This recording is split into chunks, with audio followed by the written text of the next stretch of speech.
निधये सर्वविद्यानां श्रीदक्षिणामूर्तये नमः। श्रुतिस्मृतिपुराणानाम् आलयं करुणालयं नमामि भगवत्पादशङ्करं लोकशङ्करम्। अपार करुणासिन्धुं ज्ञानदं शान्तरूपिणं श्रीचन्द्रशेखरगुरुं प्रणमामि मुदान्वहम्। सद्गुरुचरणारविन्दाभ्यां नमः। श्रीगुरुभ्यो नमः। हरिः ओम. Various philosophies. Various philosophies. When I say philosophy, it also means other religions, the so-called religions, other religions. It includes that. It also includes other philosophies that belongs to the Sanatana Dharma. Dvaita philosophy, Visishtadvaita philosophy, Shivadvaita philosophy. So various philosophies, I don't want to use the word religion, but various philosophies, they all have their own understanding of moksha. For one person, meaning for one philosophy, moksha is going to Kailasha. For another person, moksha is going to Vaikuntha.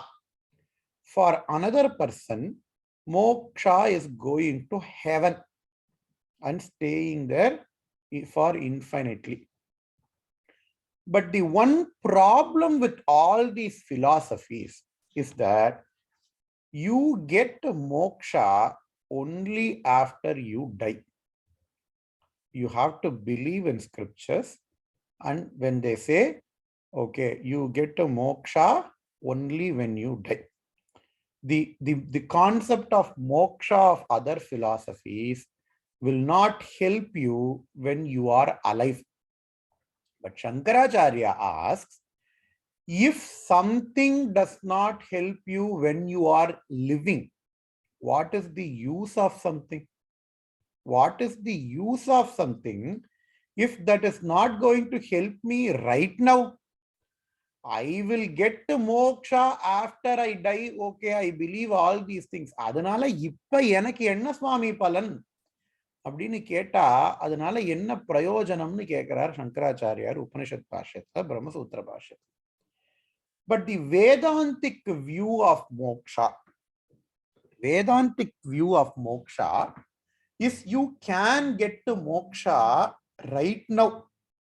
Even in this janma, you can get to freedom. What is moksha? Moksha is nothing but freedom. It comes from the dhatu called as much, to free. Muchyate, mokshaha, freedom, eternal freedom. So Upanishadic concept of moksha is you can enjoy that moksha right now. I don't have to wait till I die, but right now, here in this janma, Bhagavad Gita, Krishna says, Atraiva abdimba. In this janma, you can get to moksha. You can enjoy moksha, says Upanishads, Bhagavad Gita, Brahma Sutra, etc. And that moksha can be termed differently. Jnana devatu kaivalya. You have to get Atma Jnana in order to get moksha. Okay. But that moksha, it can be expressed differently. It can be enjoyed differently. One way of enjoying moksha is to relieve oneself of, one way of enjoying moksha is to relieve oneself of any subjectivity with respect to the body. What is subjective and objective? Objective analysis, if some family is fighting in the TV, சொல்வதெல்லாம் உண்மை அப்படின்னு ஒரு program இருக்கு. அந்த ப்ரோக்ராம்ல ஒருத்தரும் இன்னொருத்தரும் சண்டை போட்டுப்பா. அதுக்கு ஒரு ஹோஸ்ட் ஒருத்தர் இருப்பா. And then we as the viewer will watch the fight between those two families. In USA, there is a program called as Judge Judy. There is a program. Two people will be fighting. And then there will be a judge. She will tell, okay, this is right, this is wrong. And we as the audience will also pass comments. Okay, this person is right. For if we make an objective analysis, that is, if we treat them as an object externally, not as an object means what? We are subject, they are object, they are not us. So we won't have any viruppu or veruppu in their life. We don't have any bias in their life. So we are able to make an objective analysis of their life. Whether it is good or bad, that is different.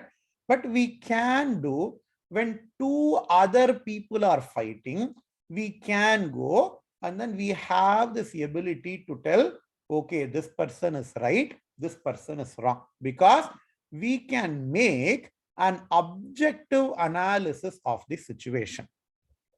The problem comes if that situation includes ourselves. If I and another person is fighting against each other, we definitely will lose our objectivity. There, we will say, I am the subject, I am fighting with him, so I should be correct. That other person is absolutely wrong. Why? Just because I am fighting with him, I should be correct. The other person will also think the same thing. I am fighting with this guy, so I should be right. How can I be wrong? This is the thought we all are having, and the problem arises with this thought. Why cannot you be wrong? You are not infallible. When I say you, we normally, it refers to the body, because that is what we are thinking. When I say I am correct, that person is wrong, we have deha abhimana. We are referring to this body which has got a name, which is born on such and such date, which is born to such and such parents, which has been married to such and such person who is doing such and such job. So that is what we normally call it as I. So if I am fighting this other person, there is no scope for any objective analysis. In fact, it is not only true with respect to fight, it is true with respect to all the situations that we encounter. If I am involved in that situation, I am wrong. I am right. I can never be wrong. And most of the problems arises because of this subjective notion with respect to the body. What Vedanta says is that for some time, please shed your subjective association with this body. At the beginning of Vedantic journey, at the beginning of Upanishadic journey, for some time in a day, try to distance yourself from your body. Just like how we judge other two people fighting without any bias, just like how we can judge what is happening in Solvadala Munmai or Judge Judy without any bias, we should also train our mind to judge all the situations that we are involved in the same way. Okay, if there is a conflict, it takes two people to get into conflict.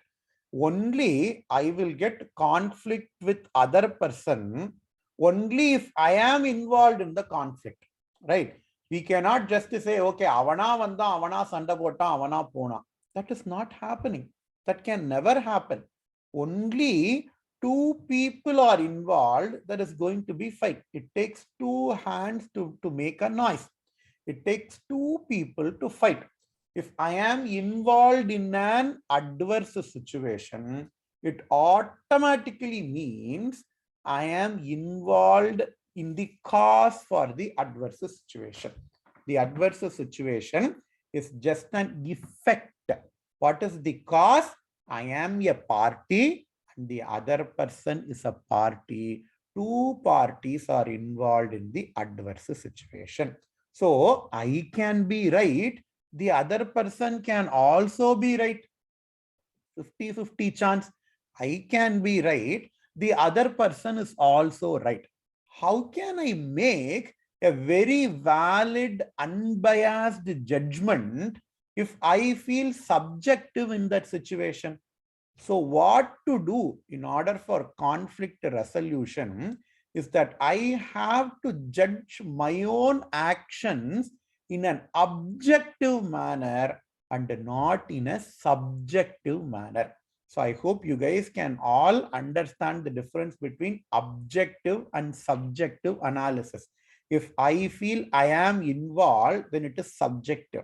If I feel two other people are involved, then it is objective analysis. So any conflict resolution happens. It does not take Vedanta to tell you that.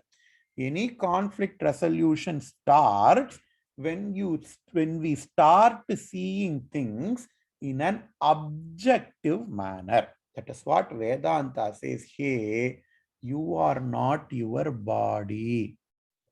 We think we are our body. That is why whatever the body mind complex does, we think, okay, this can never be wrong. But what does Vedanta say? What does Krishna say? Hey, you are not your body. Your body is different. You are different. You are not responsible for your actions of your mind. What is responsible for the actions of my mind? Of course, I have some control over my mind, but there is something called as vasanas.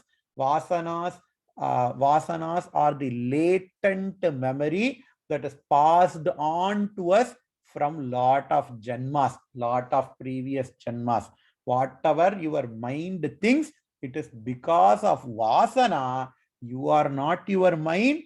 You are not your body. You are not responsible for the actions of your mind and your body. If your mind is wrong, then do not hesitate to offer apology.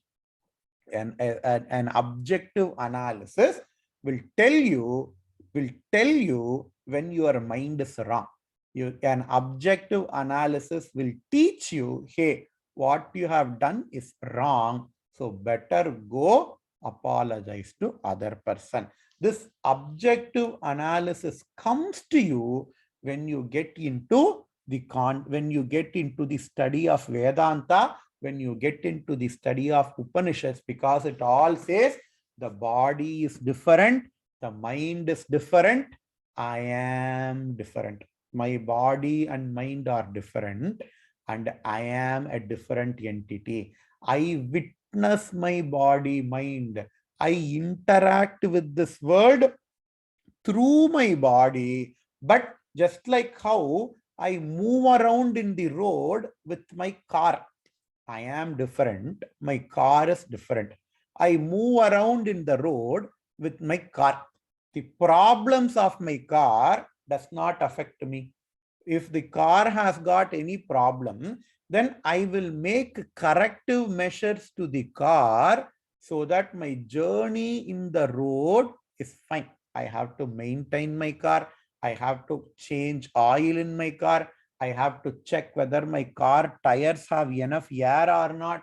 I have to put the fuel to the car. I have to service the car in a regular basis so that my journey in the road is not burdensome. In the same way, I am the Atma and my body is the car. My body is a vehicle which enables me in the journey of my life.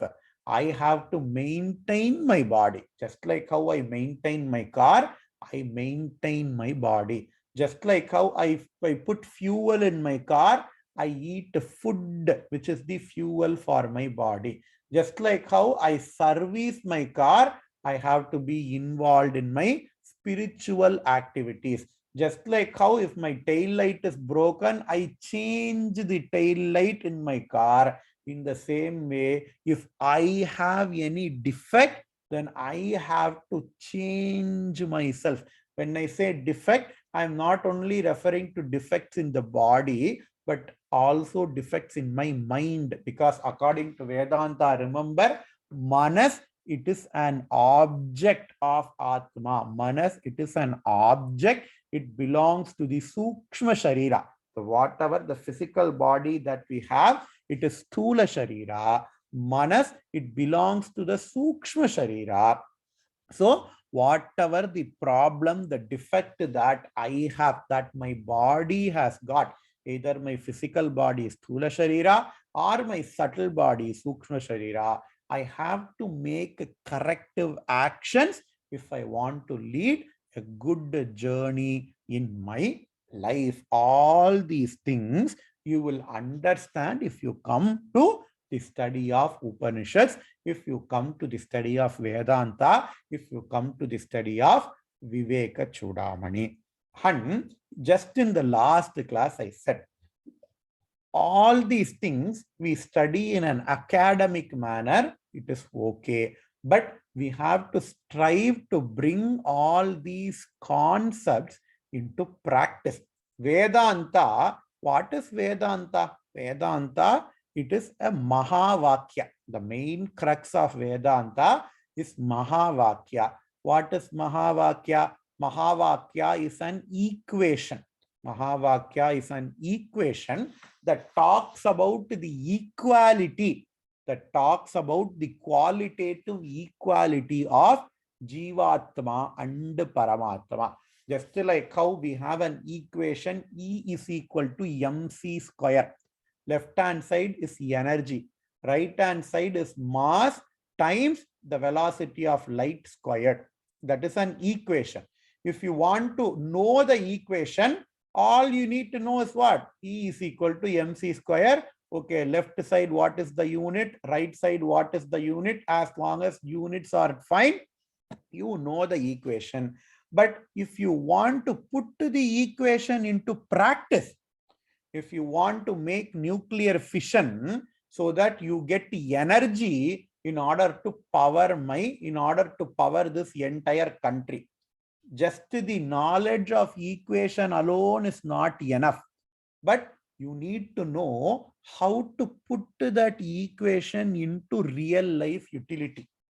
Just the knowledge of the equation E is equal to mc square will not help, is not enough, is not sufficient in order to make a nuclear power plant. But we have to have more knowledge. We have to have more knowledge in order to put that equation in order to gain a tangible benefit. In the same way, we now all have got the knowledge of the equation Jivatma is equal to Paramatma. But how can I derive power from that equation? How can I derive electricity from the equation E is equal to mc square? I need to build a lot of atomic power plant. I need to have safety mechanism. I need to know if it is going to be my hard water reactor or pressurized reactor. I need to design all these things in order to safely extract power with the help of the knowledge which is E is equal to mc square. In the same way, just knowing I am Paramatma is not enough, but I need to put more effort in order to realize that in my life. I need to put a lot of effort in order to realize the fullest potential of the Mahavakya while I am living. And all these shlokas in Vivekachudamani, we are not yet learning anything new. That is why you might wonder, okay, for the last 3 or 4 classes, I am telling you the same thing. We are not learning anything new. We are not learning anything new. But I am spending 1 class to explain 1 shloka. When we are learning new concepts, we did not see shlokas in these depth. We will cover 5 shlokas in a class. We would have covered 7 shlokas in the class. Learning new things, it is just like reading E is equal to mc square. It does not take much time. But putting that into application, it takes more time. That is why we are spending more time on these equations. We are spending more time on these shlokas because putting what we have learned into our day-to-day practice, it takes more effort on our part. That is why we are seeing these shlokas. One shloka or maximum we are covering two shlokas like this because it is very, very hard to do. Knowing an equation is easy, but putting that equation into work, it is going to be harder. That is why we are spending more times on these shlokas. In this shloka, shloka number 257, Adi Shankaracharya tells, Bhranti Kalpita Jagat Kalashrayam Swashrayancha Sadasadvilakshanam Nishkalam Nirupamana Vadhiyat Brahma Tattvamasi Bhavayatmani. Brahma Tattvamasi Bhavayatmani. Brahma Tat Tvam Asi Atmani Bhavaya, says Adi Shankaracharya. He says, Brahma Tattvamasi. Hey, you are that Brahman. Atmani Bhavaya. Know that. Meditate upon that fact that you are that Brahman. What type of Brahman I am? The description for Brahman is being told in the first three shlokas. Bhranti Kalpita Jagat Kalashrayam Swashrayam Cha Sat Asat Vilakshanam Nishkalam Nirupamana Vadhiyat. These, the first three lines are the description of Brahman. Bhranti Kalpita Jagat Kalashrayam. Jagat, this entire universe. Bhranti Kalpita Jagat. Acharya says, this entire universe, it is like a dream. This entire universe, it is like a dream because it is Bhranti Kalpita. Bhranti na enna? A figment of my imagination. It does not exist in reality, but it is nothing but figment of my imagination. Ennada ippadi sollitar? This entire jagat, it is a figment of my imagination. How can I understand? Nirpaduve, Nadapaduve, Parapaduve, நீங்களெல்லாம் சொப்பனந்தானோ வெறும் தோற்ற மயக்கங்களோ. பாரதியார் பாடுறார், நிற்பதுவே நடப்பதுவே பரப்பதுவே நீங்கள் எல்லாம் சொப்பனம்தானோ பல தோற்ற மயக்கங்களோ அப்படின்னு பாடுறார். வேதாந்தம் சொல்றது எவ்ரிதிங் இஸ் ஸ்வப்னம். How can I understand? We can understand it when we understand, when we analyze our dream. Everything surrounding us, it looks real to us. That is why we are believing, because everything is tangible. What happens in our dream? In our dream, whatever the thing that happens in my dream, it looks very, very real. I am there. I'm talking about a dream. I am there in my dream. A dream tiger is chasing me fastly. A dream tiger is chasing me and I am trying to run away from the dream tiger. Or I am there, I have won a Nobel Prize in my dream. Can I use my can I claim my Nobel Prize after I wake up? If I have won a $50 million in lottery in my dream, after I wake up, can I go to the lottery shop and claim that money? I cannot claim, because what happens in the dream, it stays in the dream, it ends with the dream. But I don't understand that it is dream while I am dreaming. While I am dreaming, I don't understand whatever is happening is a dream. In the same way, Upanishad says this entire Jagat, even though it looks very, very, very, very tangible to us, I interact with this Jagat in a day-to-day manner. When I say Jagat, it also includes my body. Adayum purinjukanum, because I am not this body. I enjoy this body. Just like how I use my cell phone, just like how I use my computer, Just like how I use my car, in the same way, I also use my body. So when I say the entire Jagat, it also includes my body. Vedanta says this whole Jagat is like a dream. When you are dreaming, you don't know that you are dreaming. In the same way, in this reality, you don't know this whole Jagat is a mithya.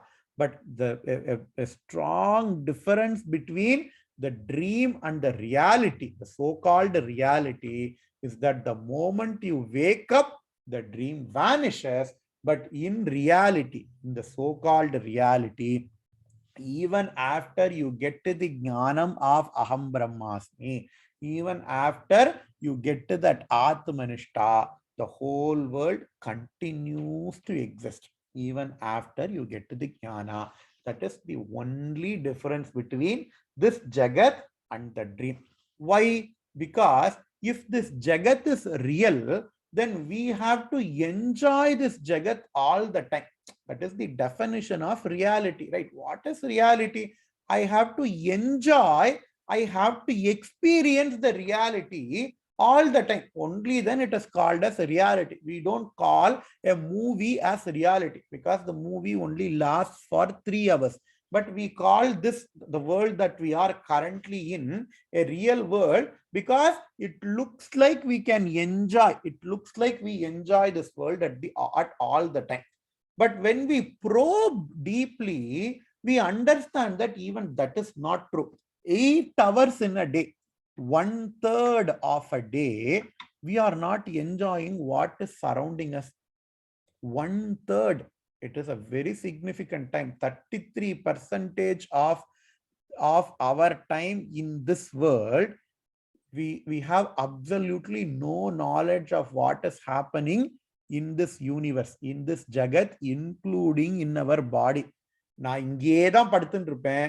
என்னை பத்தி யாரோ பேசினாலும் என் காதுல விழாது. என் காது அங்கேயே தான் இருக்கு.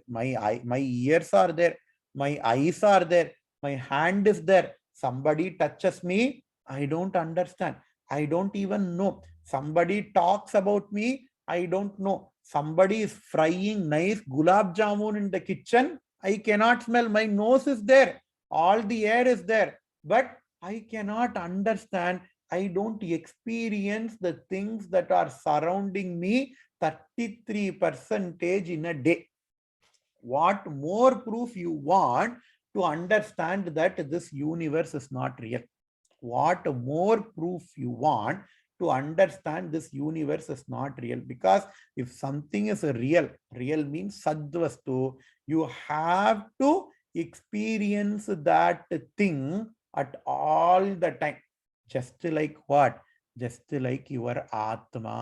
I experience, I know that I am atma at all the time. Waking up state, I know I am there, I know.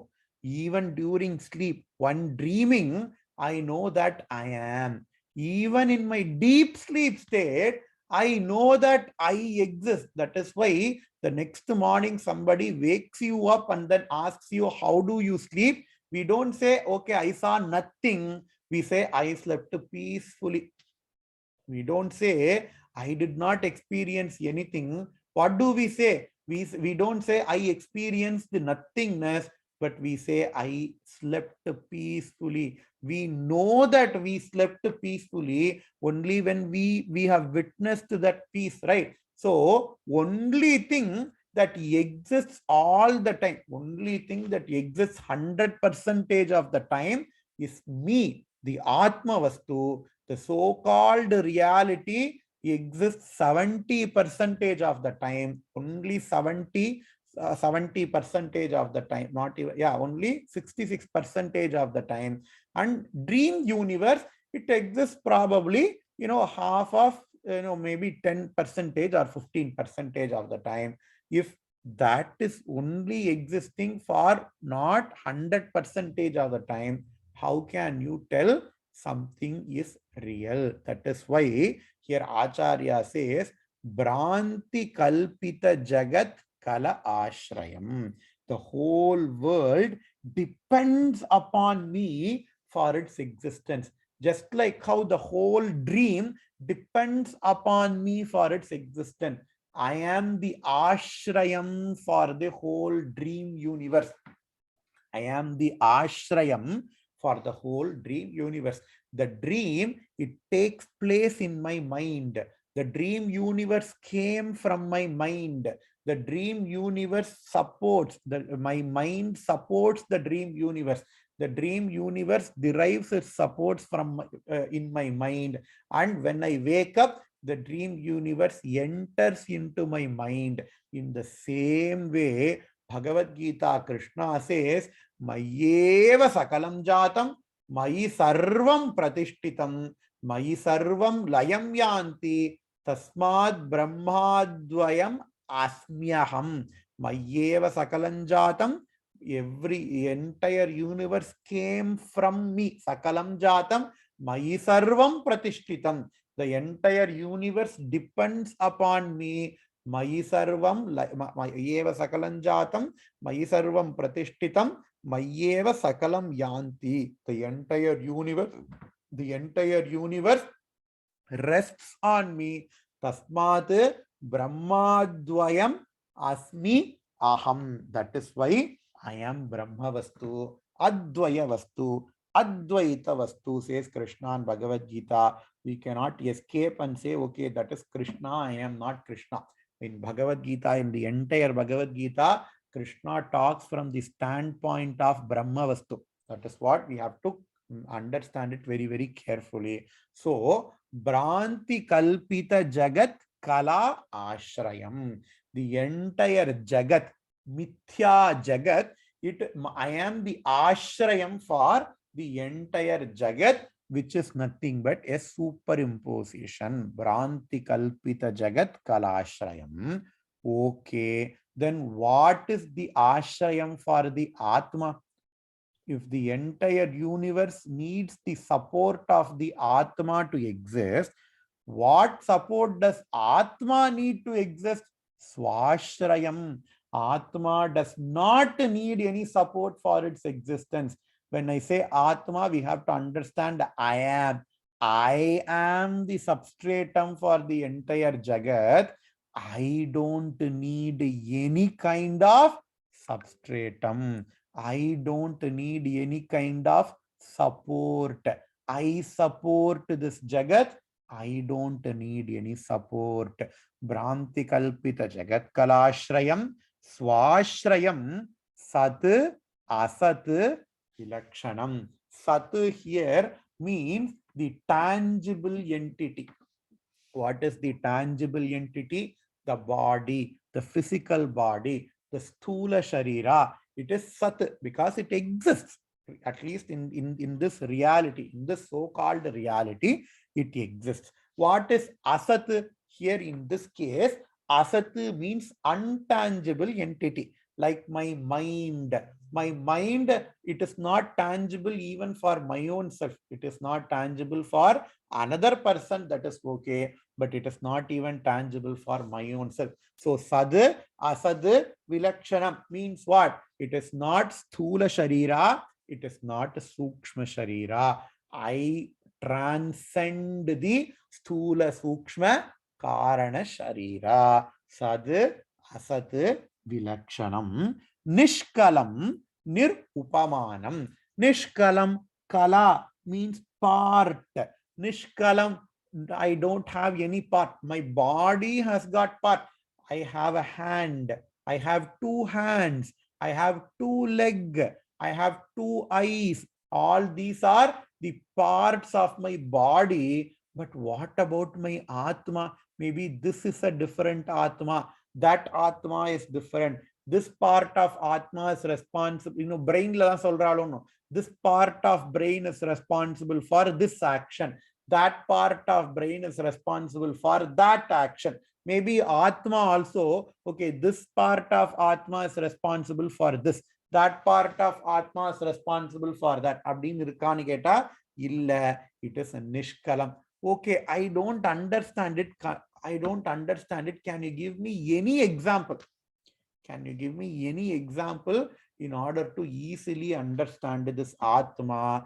அதுதான் இல்லைங்கிறார். நிர் உபமானம். உபமானம், an example, a comparable thing. If I have something else to compare, can I compare my Atma to something else?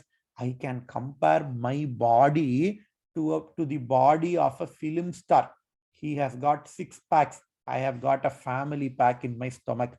All those things I can compare because there exists multiple body. I can compare one body to another body.